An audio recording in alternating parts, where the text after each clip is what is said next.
Good afternoon. Wait, okay, yeah. A bit short. Yeah, both working. Yes, everything's working. Welcome. Today we are going to talk about innovation to responsibility, forging ethical frameworks in the era of emerging tech. But before we get started, just a small overview of the three topics we're going to discuss shortly, where Mariachiara will start with the narrative of innovation. The stage is all yours. Thank you. Hi, welcome everyone. This won't be the typical technical speech. This will be a philosophical speech, so you're free to escape now or stay. To explore this topic, I want to introduce you to one of the first XR enthusiasts and experts, Plato. So Plato lived more than 2,500 years ago in ancient Greek. He wrote a lot of masterpieces. One of the best is La Repubblica. The Republic traces the structure of the ideal society, which means the ideal world, which encompasses, of course, the ideal way to discover the truth, to learn something, to innovate, to create knowledge, and to share knowledge. And this is what I want to tell you, because in the seventh book of, thank you, I have a super nice assistant. So in a very famous chapter of the Republic, Plato describes what is called the myth of the cave. So what happens here? Imagine that there are some prisoners into a cave, and they are binded to a wall, and the only thing they can see is the wall at the bottom of the cave. So the only reality they can perceive is the shadows projected by other people who are carrying puppets, some kind of different objects behind them and the fire. So how these people will feel about these shadows? I mean, do they know they are shadows? No, there is the only reality they can perceive. So they will start discussing about it. They will start trying to understand, for example, which one of the shadows will come after the one they are seeing. They will be philosophizing on it. They will try to create knowledge from this limited perception they have. Then imagine that someone here gets to set himself or herself free. Let's go with she. Yeah, she. She will set herself free somehow. She goes behind the wall, and she sees all these people carrying things, and she says, okay, so maybe the reality are these puppets, are these objects. So she gets some different knowledge. She sees that we have already two levels of knowledge, two levels of reality, two levels of truth. Because one is the shadows projected by an object, and the second one is the object. Then she sees the fire, but after the fire, she sees there is an entrance or an exit. And she gets out. What happens when she gets out? She gets blinded, because she lives all her life inside a cave in the darkness with just a small fire. And when she goes out, the light is too much, the reality is too much, so she cannot see at first. She has to get adjusted, her eyes has to get adjusted to the reality outside. So she needs to wait for the night and then the day after, and then she starts understanding the reality outside, which is much richer than what she saw inside the cave. Next step, she goes back. So she says, okay, I need to go back and tell the people that outside there are much more things than 3-4 shadows, than the reality we are philosophizing about, we are thinking about, we are trying to get knowledge from. is different, and it's much more. So she comes back, and she gets blinded again, because from the light, she comes back into the darkness, and her eyes, as every one of us know, need some time to get accustomed to the darkness. She goes back, she goes to the other people and says, okay, guys, there's something different outside, there's something new, there's something more. And they say, oh, the only reality I see is this one, the shadows. So what are you saying? It's completely crazy, it's completely different. So this is the myth of the cave, according to Plato. Then the book, of course, goes on, and if you have some time and you want to enjoy good philosophy in Greek, and of course in translation, I really recommend you The Republic. But what can we take from this myth for our reflection today? First of all, the movement of innovation is not like going forward, going outside, and just going away.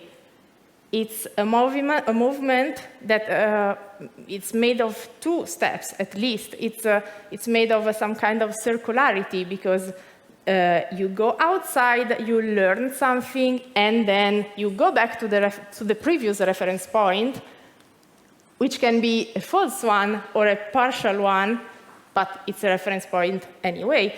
And second, you go back and you need to create a relationship between you, the innovator, the innovation you are understanding, you are discovering, the knowledge you are creating, and the other people, because innovation by itself, without relation with the rest of the world, it's meaningful. It's not meaningful. It's meaningless. Yeah. And of course, the idea that when you go out and then you go back, you at first get blinded, can help us reflect on another theme, the fact that when we discover new tools, for example, or new ideas or a new innovation, then this innovation can shape the way we are perceiving also the rest of the reality. And this is why ethics is important when we speak about innovation. Because, as the word says, because innovation comes from the Latin innova, nova is the plural for new things, and in, of course, refers to a place where you put the new things. Innovation is placing new things into the world. So we often perceive the process of innovation as separate, somehow, isolated from the everyday life. But in fact, it's part of it, because when we are testing our innovation, we are putting innovation in the world, we are testing on our fellow humans. And that's why we have to take responsibility for it. This is why innovation needs to be ethical, because we have, when we put something into everyday life, we create consequences. And it's very important to say ethical, in my opinion, and not moral in this case, because when we speak about morals is already the answer. Like, what is good? I define good in this way or that way. When we speak about ethics, we are posing questions. So we ask ourselves how, why, is it good? And then we answer it. And the word responsibility comes from answering, response. So how can we put ethics into innovation? That brings us to the nexus of both. We tend to see innovation as the birth of new technologies as a separate process, as Mariachiara said. But what we see mainly is that most people have a tendency to always go forward instead of going back, like going back in the cave, which is the metaphor that we use here. It's the possibility of living in circularity instead of linear. So the narrative becomes circular instead of linear. It's also reshaping in the sense that the what and the why. Nowadays we have a tendency of everything what are we putting in place? It's not because something exists or something is possible that we should do it. We should ask ourselves the question, why? What is the purpose of it? What is the added value? The critical mindset that we are so missing on these days. And of course, if we take into consideration the long term, it's always better to start from values in a specific era than just on basic standardizations, which are mostly short-lived because technology, especially these days, is evolving so fast that we can't keep up with standardizations, instead of using just basic human values that can help us see further down the road and follow up. And that brings us, of course, to the hype and the use. The hype, like we saw in the metaphor, it's coming out, you're blinded by this gigantic light that blinds you, or coming back to the darkness, which is a sign of, both. From there, we always go forward. And of course, that brings us as well to cultivating this ethical innovation, which... Yep, we are not playing anymore. So, why should we work on innovation's ethic? And why should innovation ethic work? Is it an hindrance for the progress?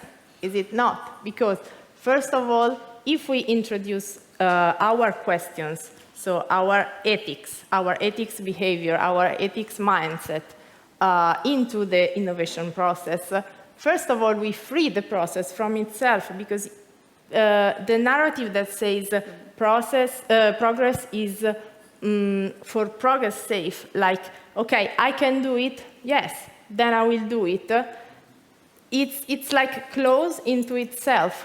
So what we can do is to open the process, open the mindset of innovation, and take the word and put it in. It's not just putting innovation in the word, but also taking the word, our everyday life, our question, the possible consequences into the mindset that we use to create innovation, to pursue innovation. So that's also a pro, because also for the business, because then we can align the ideas we are working on with the world's needs, which is also the pain point. So everyone, I mean... Everybody's looking for it.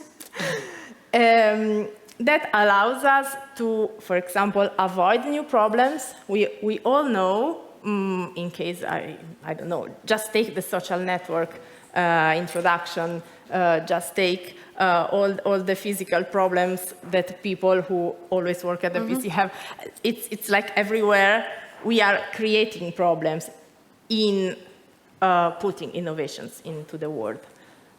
And of course, it's about people, because if you don't take the community into account, you won't be able to find the community to host. To host your innovation, to host your ideas, to welcome your ideas, and to, of course, use it. And if you use it, then you have the long-term vision, because if you are responding to a question that the world is posing, then the world will use your product, for example. Exactly. It's technology at service of humankind.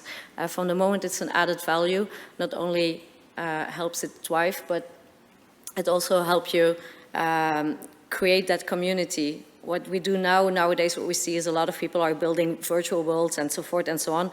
It's like, I often make the reference, like an architect who's building a house somewhere he or she likes to build, and according to their wants and needs, and then tell you like, okay, now I've built this, now you all come to me, you all come live here. Whereas, why should I go there? Me as a person, maybe I don't even like that. So first you build community and then you build around that. And it's people building technology, it's people using technology. If there's no added value, then why should they use it? There wouldn't even be technology as such. So it's exactly all about people. Also because we can stop and think about, do we actually need all of the innovation we are working on? And this kind of question can arise only if we take words and people one by one actually into account. Okay, I went creative here. Don't worry, go ahead. So we love creative. Let's try and describe some ethical question that we can approach. First one, of course, what problem I'm resolving with a corollary that is, am I creating maybe some new problem somewhere? So first focus is useful, which is not actually an ethical question. It's like a basic question also for business, also for designing, for everything. Do people need it? And will it create something that will require something more to be built because of it? Second question, this is the super ethical question. Is it good? And then we have to answer with our values too. So not just the theory. How do I define good? And here we go back to morals. So which are my own values? How can I respond to this question in my work, also in my everyday life? But we are not here yet to speak about it. It's also cultural. I mean, what is good for a certain population or a certain culture might be the total opposite somewhere else. So it's something you have to question yourself consciously. Like, okay, whatever I'm putting out there, for who am I creating it, and is it an added value for that population that my target public? So good. And finally, what should I do? Because yes, we are innovator, we are creative. Yeah, of course there is an avatar because it was too philosophical for a we, so I had to put an avatar on it. And then we already had our to-do list. Yes. Yes, it's going fast. So now to wrap it up, we created a small to-do list. How we see it for an ethical innovator is, first of all, the why. Why am I doing this? Why am I innovating? What are the benefits? What is added value for the world and for who? And of course, then remember the cave. You can be blind too. It's not a linear process, as we saw. You can be blinded by the light, which is the hype, or by the darkness too. And just let your perception adjust before you judge it. And then the hammer and the hammer. A hammer can be used for many things. It can be used to build something, but it can also be used to destroy something. So innovation is a tool. It's a mean. It's not a goal. So we need to pay attention to the how. Also how we communicate it, how we distribute it, and especially how we use it. Which has also a lot to do with the why. Everything is connected, so don't worry. If you don't like the other questions or the response, your response to it, you can always change direction to your work. You're not a tree, so you can move. And it's not different from a business decision. Are your core values met? So those 4 are our recommendations for innovating ethically. So I don't know if we still have time, but we would like to thank you all. And if you would have some questions, we're happy to answer them. Thank you. Thank you very much, ladies.